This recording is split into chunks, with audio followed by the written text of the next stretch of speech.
prime movers, wrist flexors, and extensors. Let's do the flexors first. Anterior surface, medial epicondyle. Remember what we said about the prime movers for wrist flexion and extension. They're named after their actions, i.e. flexor carpi ulnaris, flexor ulnar deviator. They originate on either the medial or lateral epicondyle, and they insert into the base of a metacarpal 2, 3, or 5, anterior surface for the flexors, posterior surface for the extensors, radial side for the radial deviators, ulnar side for the ulnar deviators. Okay, so let's look at the flexors first. We got the medial epicondyle down to the base of the fifth. This is the flexor carpi ulnaris. Flexion ulnar deviation. Flexion ulnar deviation. I'm going to resist with my Girl Scout fingers. Okay, Deb, bring your wrist down a little bit. I want to start an extension.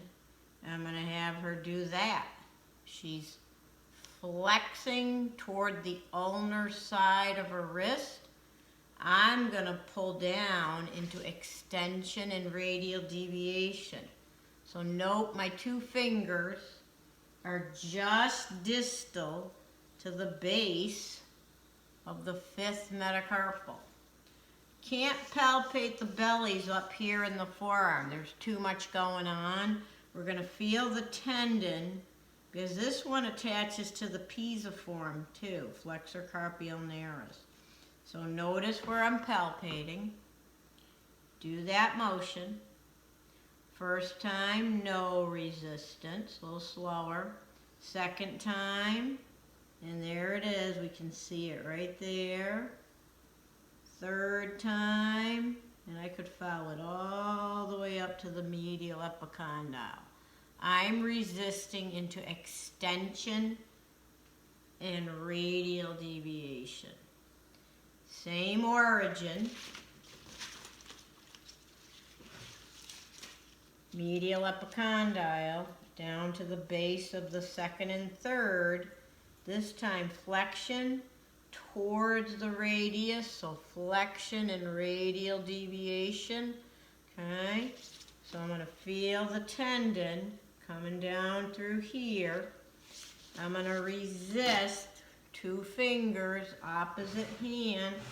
Okay, so you're going to just do that. Okay, ready? No resistance.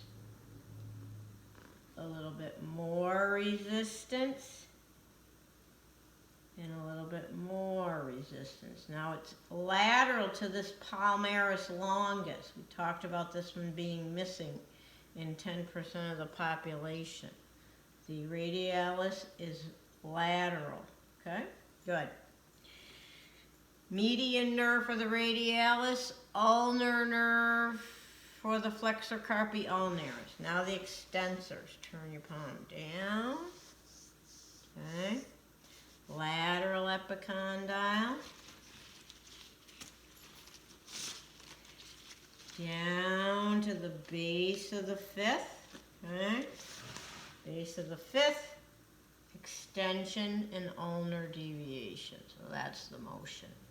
Again, I'm not going to palpate up here. There's too many bellies. I'm going to palpate down distal third of the forearm, dorsal surface. Girl Scout fingers up like so. Okay. No resistance. A little bit more resistance. Most resistance. And that's the muscle. I can feel it all right in through here. Okay, extensor carpi radialis longus, down to the base of the second, supracondylar ridge, brevis, down to the base of the third. Again, this time extension with a radial deviation. Extensor carpi radialis longus and brevis. 2 fingers on the inside. Notice where I am. Okay, you don't want to come across like this, the thumb will get in the way, right in that web space. I'm just distal to the base of the second and the third. I'm going to feel the tendons right in through here. First time, no resistance. Second time, go ahead up, a little bit more. Third time, and there we go. All right, perfect.